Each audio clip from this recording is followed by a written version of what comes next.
experience yung Christmas ng Oroquieta City in 26 years.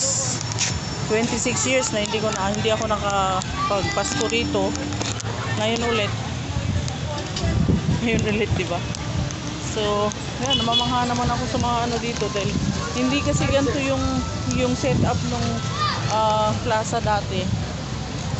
In about 26 years. Hindi siya ganito.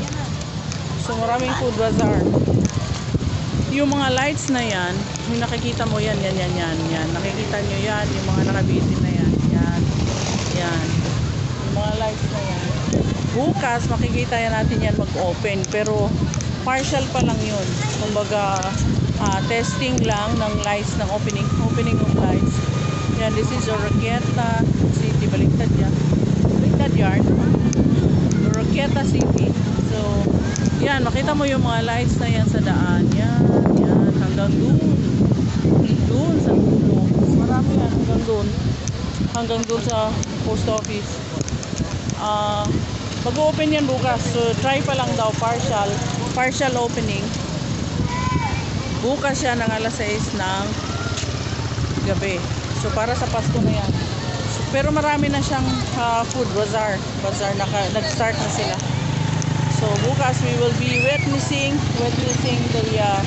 the lights ahead of the yan, katulad yan yung mga nakikita natin.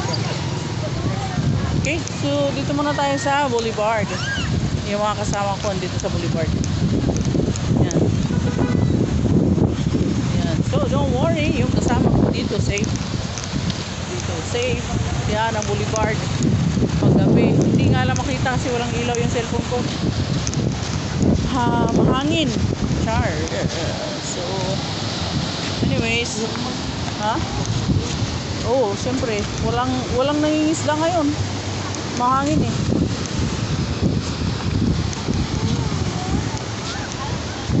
Marami siya. Walang nangisda kasi sobrang hangin. Ganyan siya. Pero yan, bukas, itatry nila mag-open. Maganda na yung tingnan. Tapos, December 8 at 6 p.m. That is the final opening of the lights here in Oroquieta City Plaza. Yan. So, ma-witness natin. We will be witnessing tomorrow at 6. Kasi marami daw tao yan. So, tingnan natin. I-experience tayo naman ng opening ng lights dito sa Oroquieta.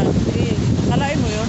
26 years bago ako nakabalik ng ganito. Magpapasko ako dito sa Oroquieta. Sama ko mama ko. So yan is very exciting and overwhelming. Yan. Bukas, i-witness natin pag video ako. I-witness natin yung pag-open na lights. So thank you so much guys.